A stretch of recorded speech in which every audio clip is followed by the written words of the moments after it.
So then they came up with a currency for all of Europe called the euro. It keeps growing, you see. The concept keeps growing to the point today that the European Union has its own constitution. It has its own courts.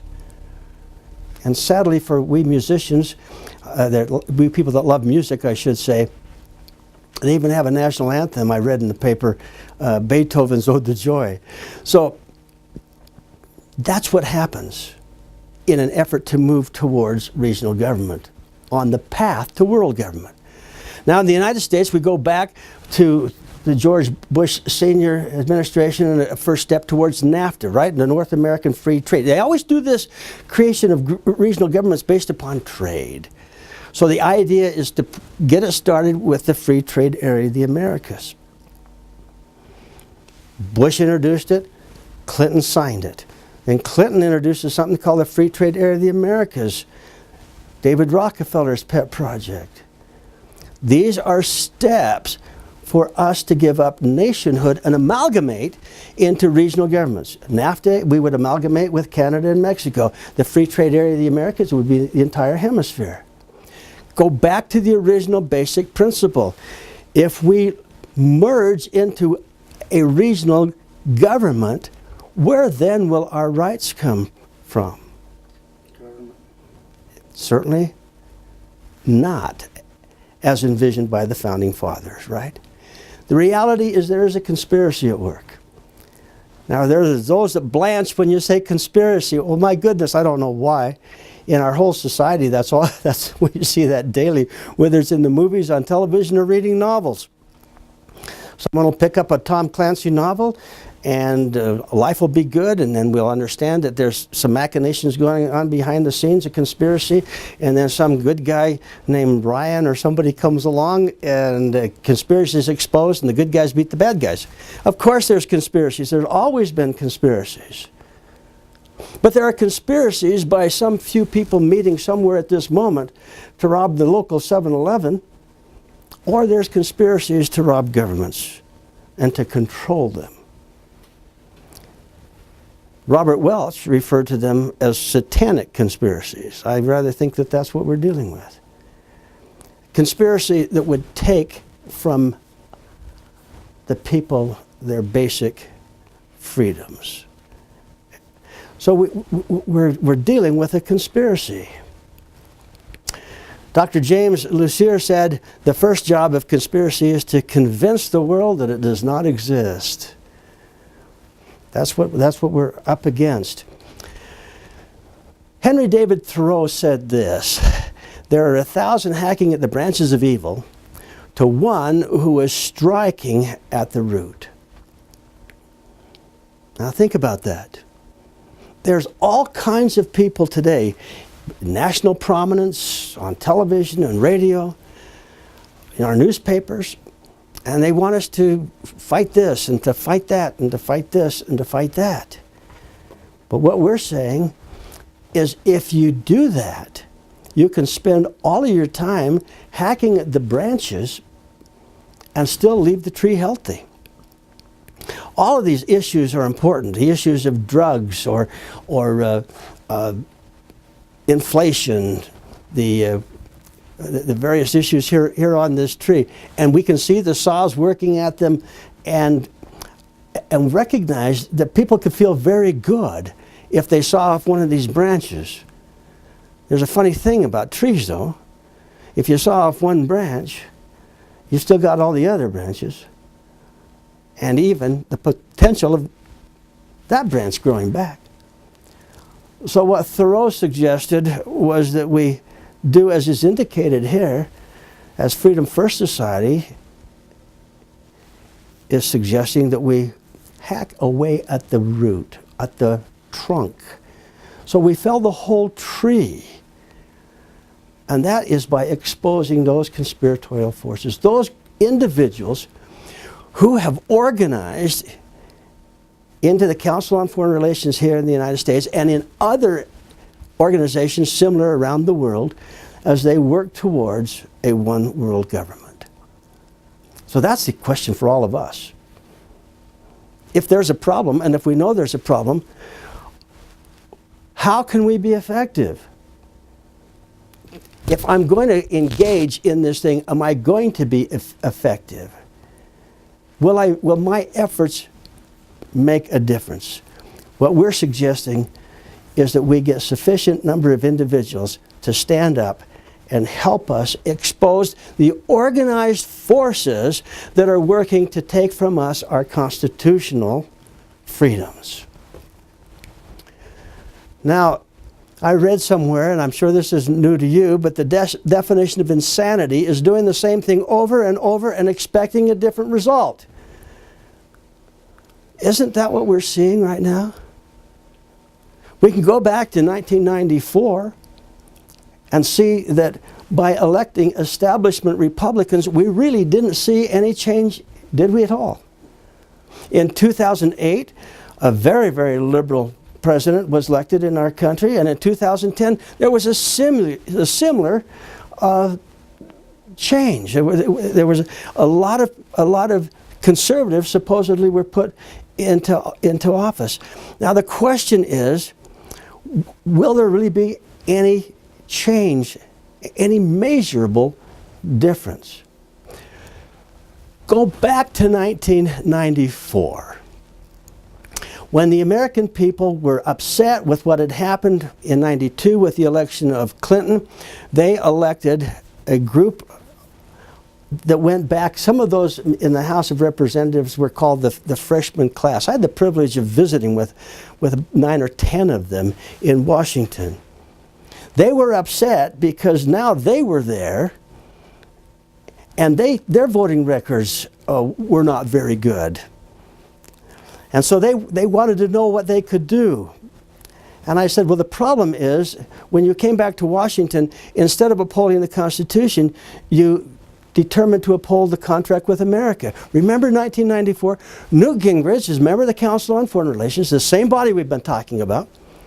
And Newt Gingrich met these people with the contract with America.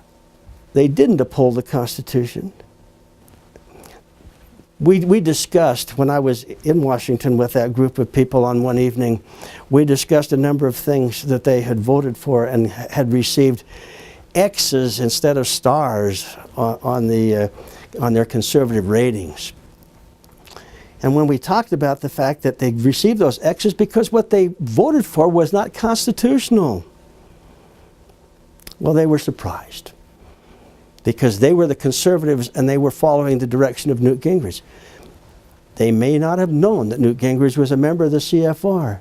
Now, what happened in 2010? After the 2010 elections, and we have now the control in the House by the Republican Party.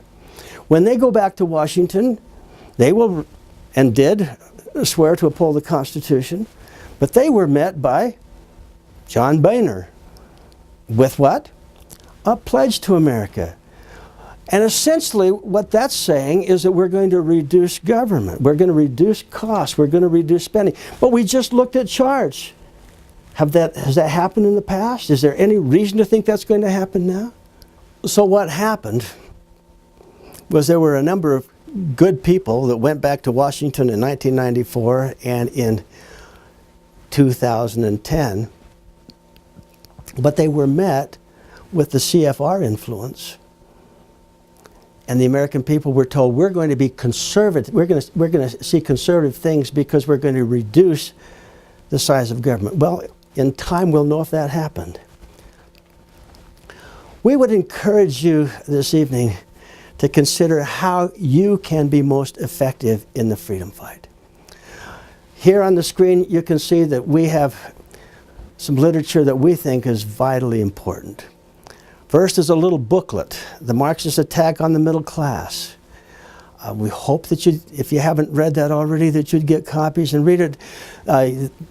You can buy them in quantity for $1 each, and there's an opportunity to get those to as many of your friends and neighbors and relatives as possible, so that they can understand some of the principles that we've talked about here this evening. So they'll give you the opportunity to help your friends and family to become informed, that they will not go into captivity because they have no knowledge. Once they read the little Marxist attack pamphlet, then we'd encourage you or them to read this book, Organized for Victory. Now, we started this organization, the Freedom First Society, in October of 2007. We started it not because we had the answers, but because great patriots before us truly understood that the only way we're going to get our freedom back is for sufficient numbers of individuals to know correct principles and have the courage to stand up. So we would really encourage you to get this book, Organized for Victory. Read it and see if you agree that there can be, it won't be easy. It won't be easy, but there can be put together an organized plan. Again, to reiterate, the enemy of freedom is organized. The patriots, the conservatives, are not. Historically, we go hundreds of different directions, and with our little hatchets go after hundreds of little branches. Please consider reading Organized for Victory and becoming a part of our organization.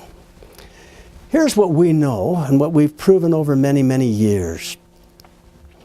One well-informed individual, and I'd like to say a member who has joined Freedom First Society, who has read Organized for Victory and exposed himself to our information, whether it's in pamphlets or books or on the internet, who becomes informed, once they make the commitment to join with us, one person will influence 10 others.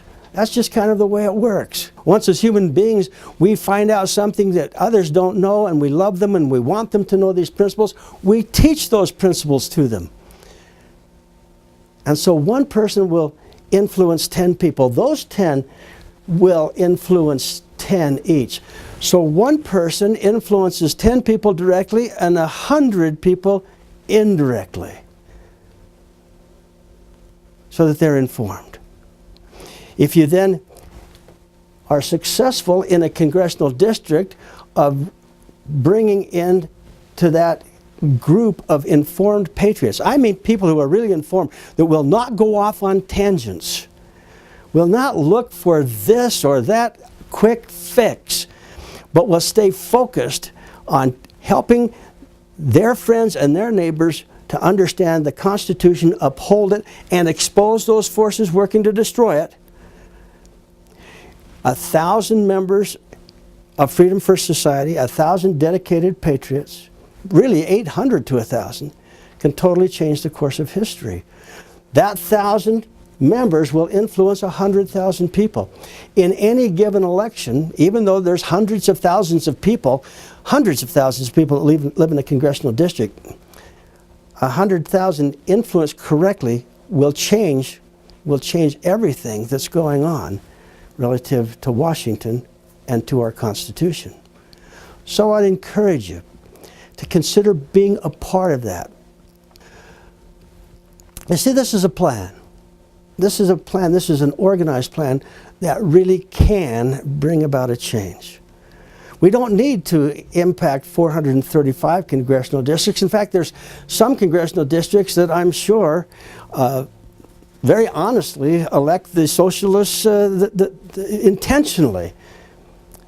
But that's not true across the country. What we need are 218 constitutionalists in Washington. If we can create this informed electorate, we're going to see constitutional Republicans running against constitutional Democrats, running against constitutional independents, to see who can be the most constitutional.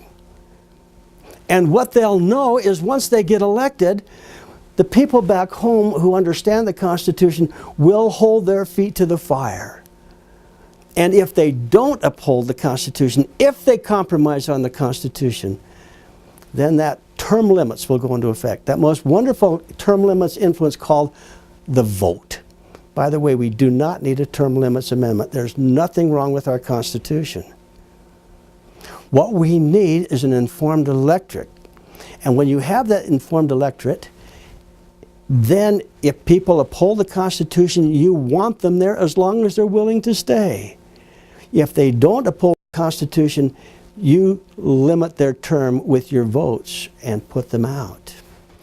We need, across the country, we are now already in 36 states in the 3.5 years of our existence. We're growing. Our organization is growing very well because we're focused. There's lots of people gathering in all kinds of Tea Party and other kinds of meetings, which are wonderful. But from those meetings are coming people that want more focus. They want to be organized. They really want to accomplish something. So we are growing.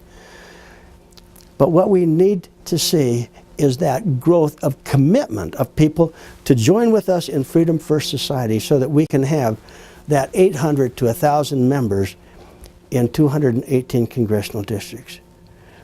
It won't be easy, but it can be done. The enemy of freedom will not give up without a fight, but once there's an informed electorate, they will see that as long as there still is a Constitution, we will have the opportunity to stop them in the things that they're doing wrong. So we would again encourage you. We have the application for membership in Freedom First Society, also kind of a sheet that enumerates the principles. We would hope that you would read that and know exactly what Freedom First Society stands for, to make certain that it squares with your own beliefs and your own principles. We'd encourage you to join with us. Make the decision tonight. Become a member of Freedom First Society. Dues, just $50 a year for an individual, $75 a year for a couple. There's also student rates for you high school and college kids. Consider being a part of this. Consider being a part of an epic undertaking to change the course of history. Where we're going right now is nowhere. The changes that we're seeing through uninformed political action is not bringing any extensive change or shifts in policy. Only when we work together, band together, and stay focused on returning to the principles of the Constitution and exposing those forces that are working diligently to destroy our freedoms, will we have a chance to save our country. Thank you very much.